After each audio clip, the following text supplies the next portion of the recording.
So welcome back class 10th biology life processes पहला chapter. तो हमने अभी तक देख लिया था कि न्यूट्रिशन कहाँ होता है, कैसे होता है, और न्यूट्रिशन इन ह्यूमन बींग्स भी हमने ख़त्म कर दिया था। अब जो हमारा अगला टॉपिक है वो एब्जॉर्प्शन ऑफ फूड है। तो एब्जॉर्प्शन ऑफ फूड कैसे होता है? एब्जॉर्प्शन ऑफ फूड में सारा रोल विलाई का होता है। विलाई क्या होते हैं देख लेते हैं। विलाई जो है ये स्मॉल इंटेस्टाइन और लार्ज इंटेस्टाइन की वॉल में प्रेजेंट होते हैं। जैसे सपोज ये हमारे पास वॉल है, ये हमारे पास लार्ज इंटेस्टाइन या स्मॉल इंटेस्टाइन की वॉल है। ये जो विलाई होती हैं ये माइन्यूट छोटी छोटी, माइन्यूट मतलब छोटी छोटी फिंगर लाइक प्रोजेक्शंस होती हैं, फिंगर की तरह। जैसे यहाँ पर ऐसे होती हैं ये लार्ज इंटेस्टाइन और स्मॉल इंटेस्टाइन की वॉल में। तो ये जो प्रोजेक्शंस हैं ये इन्हें विलाई कहते हैं। अगर हम विलाई जो है वो प्लूरल फॉर्म है, और अगर सिर्फ हम एक को कहेंगे तो इसे विलस कहते हैं। विलस VILLUS, इसे विलस कहते हैं। अगर प्लूरल में लिया जाए तो विलाई कहते हैं। एब्जॉर्प्शन ऑफ फूड कैसे होता है? अभी तक हमने डाइजेशन वगैरह में सारा एब्जॉर्प्शन वगैरह फूड वगैरह सब हो गया था। तो अभी क्या होता है, जो एनर्जी होती है वो हमारे बॉडी में स्टोर हो जाती है। हमने देखा था कि लीवर में एक्स्ट्रा ग्लूकोज स्टोर हो जाता है वगैरह वगैरह। अभी जो लार्ज इंटेस्टाइन और स्मॉल इंटेस्टाइन में होता है वो समझ लेते हैं। लार्ज इंटेस्टाइन और स्मॉल इंटेस्टाइन की जो विलाई होती हैं ये क्या करती हैं, जो एक्स्ट्रा वाटर होता है, मतलब स्मॉल इंटेस्टाइन में तो वैसे ही फूड डाइजेस्ट होता है, जो वाटर होता है उसे एब्जॉर्ब कर लेती हैं। और जो लार्ज इंटेस्टाइन होती है उसमें जब अनडाइजेस्टेड फूड जाता है तो उससे भी जो अनवांटेड वाटर, यूजेबल वाटर, उसे सेक्रीट कर लिया जाता है थ्रू विलाई। तो ये ऐसे होता है हमारा एब्जॉर्प्शन ऑफ फूड। मतलब इस टॉपिक के अंदर दो ही मेन चीज़ है और बोर्ड्स में भी इतना ही कवर किया जाता है। इसके बाद जो हमारा अगला टॉपिक कवर किया गया है NCERT में वो ये है कि हमारी बॉडी से जो फूड है, अनवांटेड फूड, वो निकलता कैसे।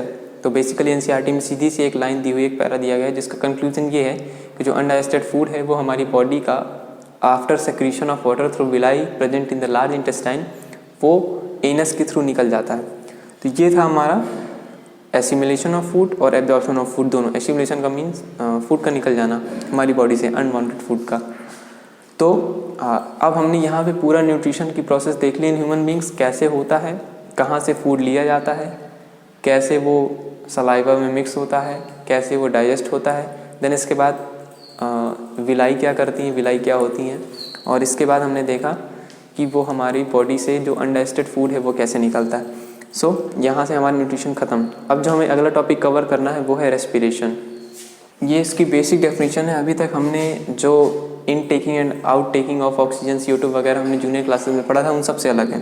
क्या है? It is the oxidation of organic compounds with release of energy. ये क्या है? मतलब ये जो ऑक्सीडेशन मीन्स क्या होता है? ऑक्सीडेशन मीन्स होता है ब्रेकिंग डाउन। मतलब जो ऑर्गेनिक कंपाउंड्स हैं, जैसे हमारी बॉडी में ग्लूकोज फॉर्म होता है, वो ऑर्गेनिक कंपाउंड है। ऑर्गेनिक कंपाउंड जो मतलब नेचर में प्रेजेंट हो या फिर नेचुरली बनता हो, तो वो it is the oxidation of, oxidation means होता है ब्रेकिंग डाउन। हम इसकी जगह ब्रेकिंग डाउन में इस्तेमाल कर सकते हैं ऑर्गेनिक कंपाउंड। ऑर्गेनिक कंपाउंड्स यहाँ पे हमारी बॉडी में बेसिकली ग्लूकोज होता है, और भी ऑर्गेनिक कंपाउंड्स बनते हैं, लेकिन ये बेसिकली ग्लूकोज है। तो ये ब्रेक डाउन है ग्लूकोज का विथ रिलीज ऑफ एनर्जी। मतलब इसमें क्या होता है, ग्लूकोज ब्रेक डाउन होता है हमारी बॉडी में और उससे कुछ एनर्जी निकलती है, जिस प्रोसेस को हम रेस्पिरेशन कहते हैं। अब इसमें CO2 O2 का काफ़ी बेहतर रोल है जो हम आगे देखेंगे। रेस्पिरेशन को अगर हम एक तरीके से और देखना चाहें तो हम इसे कह सकते हैं ये एक ऐसी बायोकेमिकल प्रोसेस है। बायोकेमिकल मीन्स जिसमें केमिकल्स भी इस्तेमाल है, क्योंकि हमारी बॉडी में तमाम एंजाइम्स, हार्मोन्स काम करते हैं और बायोलॉजी से रिलेटेड है। तो it is a biochemical processes that convert organic compounds into energy that is provided to our cell. मतलब एक ऐसी बायोकेमिकल प्रोसेस है जो कि ऑर्गेनिक कंपाउंड्स को यूटिलाइजेबल केमिकल एनर्जी में बदलती है। तो रेस्पिरेशन को हम ऐसे भी कह सकते हैं। ये वो रिएक्शन है जो रेस्पिरेशन में इन्वॉल्व होती है। ऐसी कई सारी रिएक्शंस इन्वॉल्व होती हैं। ये एक मेन और जनरल टर्म्स की रिएक्शन है। ये क्या है? C6H12O6। ये ग्लूकोज है हमारे पास। 6O2 ये ऑक्सीजन है, वही ऑक्सीजन जो हम लेते हैं। ऑक्सीजन ही हेल्प करती है ग्लूकोज के ब्रेकडाउन में। फिर 6CO2 वही। अब इसके बाद क्या निकला? 6CO2 वही है जो हम बाहर एक्सहेल करते हैं, वही तो कार्बन डाइऑक्साइड जो हम एक्सहेल करते हैं वही है 6CO2। 6H2 वाटर प्रोड्यूस होता है हमारी बॉडी में। इसके साथ ही सबसे मेन चीज़ ये 38 ATP या फिर उसी को हम कहते हैं 686 क्रिस्टल एनर्जी। सो ये थी रेस्पिरेशन की एक्सपेक्ट की एक मेन रिएक्शन। सो हमने रेस्पिरेशन की डेफिनेशन देख ली, वो रिएक्शन देख ली। अब हम देखेंगे mechanism of respiration. Mechanism of respiration में 4 प्रोसेस इन्वॉल्व होती हैं। पहली intake of O2 from respiration, दूसरी stepwise oxidation of food, तीसरी release of energy as ATP and चौथा एलिमिनेशन ऑफ CO2। मोटा मोटा देख लेते हैं क्या होता है। Intake of O2 from respiration के थ्रू में हम O2 देखते हैं, हम O2 लेते हैं, हमने रेस्पिरेशन की जो रिएक्शन थी उसमें देख लिया था। दूसरा step wise oxidation of food, हमने ये भी देख लिया था, जो फूड है यानी ग्लूकोज जो फॉर्म हुआ है उसका ऑक्सीडेशन होता है, ये भी हमने देख लिया था। Oxidation means basically break down, तो पहले फूड ब्रेक डाउन होगा, फूड ब्रेक डाउन होकर ग्लूकोज बनेगा, फिर ग्लूकोज ब्रेक डाउन होकर एनर्जी में बदलेगा। तो तीसरा है release of energy as ATP। इसके बाद हमने देखा था रिएक्शन में 38 ATP बन रही थी यानी 686 kcal एनर्जी बन रही थी, तो वो एनर्जी का रिलीज होना। फिर चौथा एलिमिनेशन ऑफ CO2, हमने ये भी देखा था कि जब 6 CO2 और C6H12O6 मिलते हैं यानी ग्लूकोज और ऑक्सीजन, तो CO2 भी निकलती है, जो CO2 हम एक्सहेल कर देते हैं, वो एलिमिनेशन ऑफ CO2 है। तो हमने मोटा मोटा देख लिया। अब इनके अंदर भी कुछ प्रोसेस इन्वॉल्व हैं, वो देख लेते हैं एक बार। अब हमें देखना है ग्लाइकोलाइसिस, जो पहली प्रोसेस है। इसके कुछ इंपॉर्टेंट पॉइंट्स हैं और इन्हीं पॉइंट्स में सारी ग्लाइकोलाइसिस की प्रोसेस छिपी है। पहला फर्स्ट स्टेज है, ये ग्लाइकोलाइसिस रेस्पिरेशन की फर्स्ट स्टेज है। दूसरा अकर इन साइटोप्लाज्म, ये सारे पॉइंट याद करने हम मतलब एग्जाम्स में भी अच्छा करेंगे और हमें पूरी तरह से कंफर्म हो जाएगा।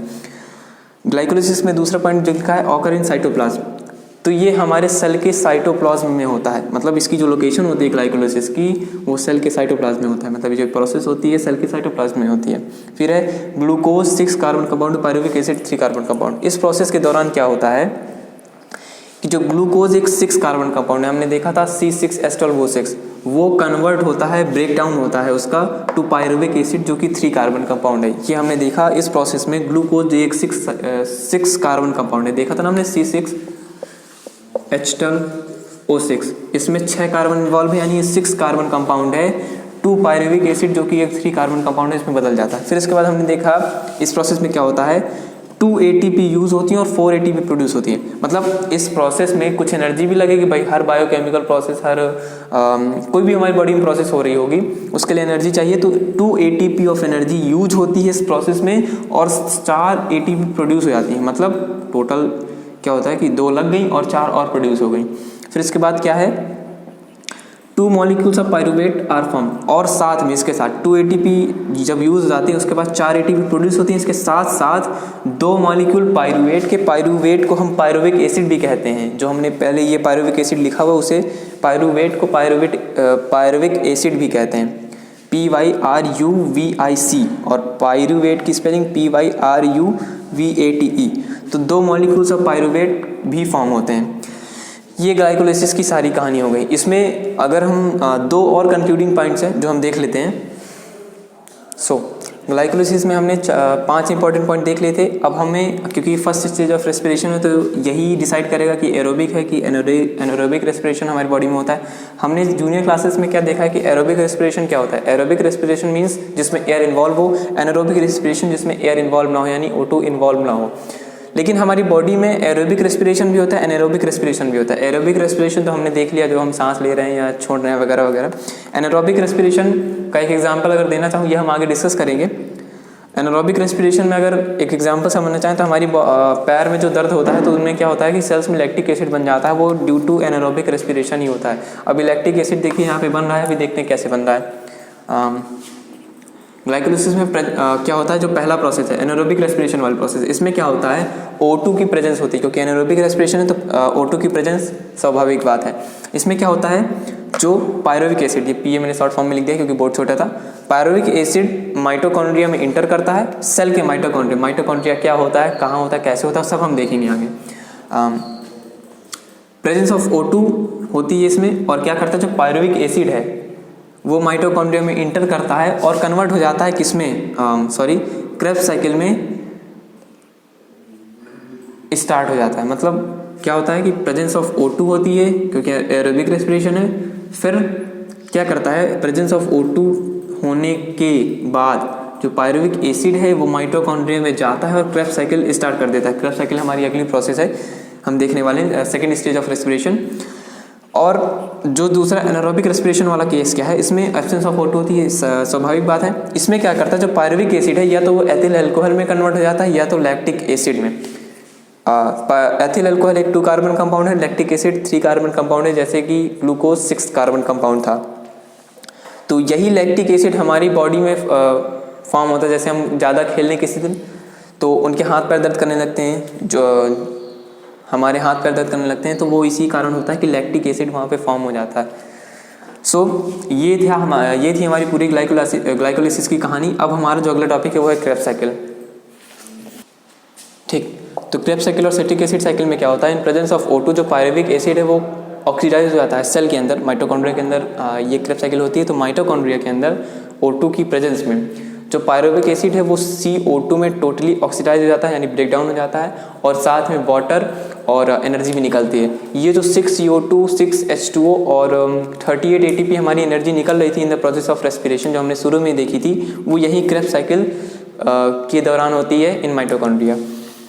और इसमें क्या होता है, माइटोकॉन्ड्रिया के अंदर 2 साइमल्टेनियसली क्रेब्स साइकिल चलती हैं, एक ऑक्सीडाइजेशन, एक ब्रेकडाउन के लिए, और मतलब एक ग्लूकोज को तोड़ने के लिए और एक CO2 को निकालने के लिए। मतलब तभी तो एक रिएक्शन से दूसरी रिएक्शन की तरफ जा रहे थे हमने जो पहली रिएक्शन देखी थी, शुरू में रिएक्शन देखी थी। सो ये थी हमारी क्रेब्स साइकिल और सिट्रिक एसिड साइकिल। तो जो हमारा अगला टॉपिक है वो है टर्मिनल ऑक्सीडेशन। टर्मिनल ऑक्सीडेशन में क्या होता है, इस प्रोसेस में कुछ इलेक्ट्रॉन कैरियर मॉलिक्यूल्स होते हैं जिनके नाम हमारी रिफ्रेशर बुक में दिए हुए हैं। तो वो electron carrier molecules hydrogen ions को, कुछ हाइड्रोजन आयंस को अपने साथ ट्रांसपोर्ट करते हैं थ्रू ट्रांसपोर्ट चेन्स, ट्रांसफ़र करते हैं through transport chains. Transport chains हमारी बॉडी में कई तरह की होती हैं, वो हम सीनियर क्लासेस में देखेंगे। तो उस ट्रांसपोर्ट चेन्स के थ्रू उन इलेक्ट्रॉन कैरियर जो मॉलिक्यूल होते हैं वो हाइड्रोजन आयंस को ट्रांसफ़र करते हैं, और उस प्रोसेस में कुछ जो एनर्जी निकलती है इन फॉर्म ऑफ ATP, और इसके बाद जो हाइड्रोजन आयंस हैं वो टोटली कन्वर्ट हो जाते हैं वाटर में। इस प्रोसेस को हम टर्मिनल ऑक्सीडेशन कहते हैं। सो ये था हमारा टर्मिनल ऑक्सीडेशन। हमने रेस्पिरेशन पूरा खत्म कर लिया। अब हम आगे देखेंगे टाइप ऑफ रेस्पिरेशन, जिसे हम एनारोबिक रेस्पिरेशन या फिर एरोबिक रेस्पिरेशन भी कहते हैं। हमने अपनी जूनियर क्लासेस में एरोबिक रेस्पिरेशन और एनारोबिक रेस्पिरेशन में सिर्फ इतना देखा था कि एरोबिक रेस्पिरेशन में क्या होता है, ऑक्सीजन इन्वॉल्व होती है। एनारोबिक रेस्पिरेशन में जो ऑक्सीजन है या एयर है इन्वॉल्व नहीं होती। अब हमें जो अपना नजरिया बदलना पड़ेगा। एरोबिक रेस्पिरेशन जो हमारी बुक में दिए हुए कैसे है, हमने ग्लाइकोलाइसिस, क्रेब्स साइकिल और टर्मिनल ऑक्सीडेशन देखा, तो वहाँ पे क्या होता था, ये एरोबिक रेस्पिरेशन वाली प्रोसेस है। C6H12O6 पायरुवेट में बदलता है।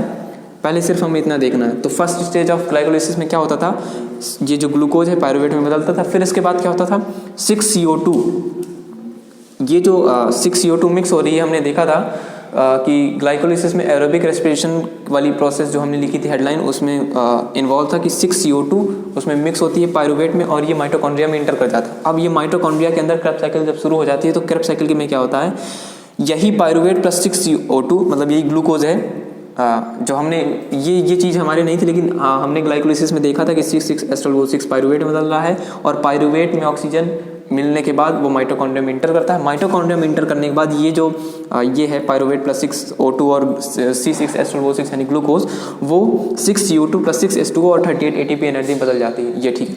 अब इसके बाद एनारोबिक रेस्पिरेशन में हम देख लेते हैं। ये भी हमने क्रेब्स साइकिल ग्लाइकोलाइसिस में ही देख लिया था कि उसमें जो सेकंड पॉइंट था हमारा, उसमें इन्वॉल्व थी एनारोबिक रेस्पिरेशन की प्रोसेस।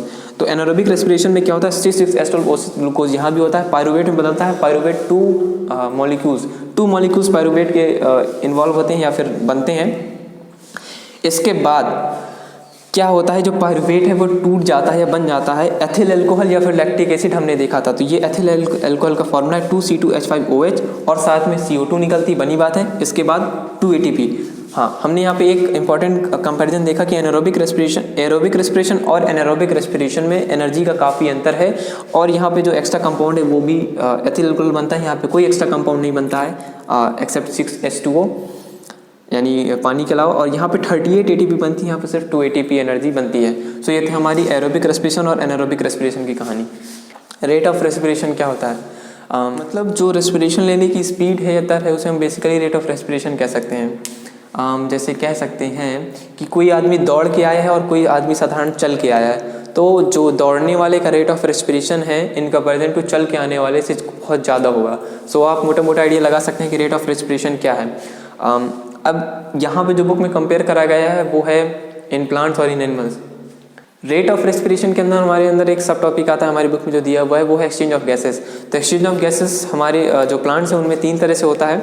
पहला स्टोमेटा के थ्रू, दूसरा लेंटिसेल्स के थ्रू और तीसरा जनरल सरफेस ऑफ रूट्स के थ्रू। तो जो स्टोमेटा है, स्टोमेटा हमने लीव्स के थ्रू हमने दिखाई कि गैसेस का इनटेक एंड आउटटेक होता है, हमने जूनियर क्लासेस में भी देख लिया है।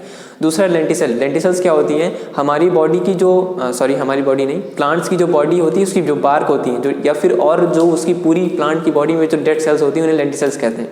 तो उनके थ्रू भी एक्सचेंज ऑफ गैसेस पॉसिबल होता है। फिर इसके बाद होता है जनरल सरफेस ऑफ रूट्स के थ्रू, यानी जो हमारी सॉइल में नाइट्रोजन और ऑक्सीजन प्रेजेंट होती है वो भी, उसका भी इनटेक किया जाता है through roots, general surface of roots. उसमें क्या होता है कि जाइलम और फ्लोएम यहाँ पे काम करते हैं, मतलब पानी और हवा को ले जाने में। तो जनरल सरफेस ऑफ रूट से भी O2 और नाइट्रोजन जो एक्सचेंज ऑफ गैसेस होता है। सो ये था हमारा रेट ऑफ रेस्पिरेशन। सो अगली बार जब हम मिलेंगे तो हम देखेंगे respiration in human. So that's all for this video. Thank you.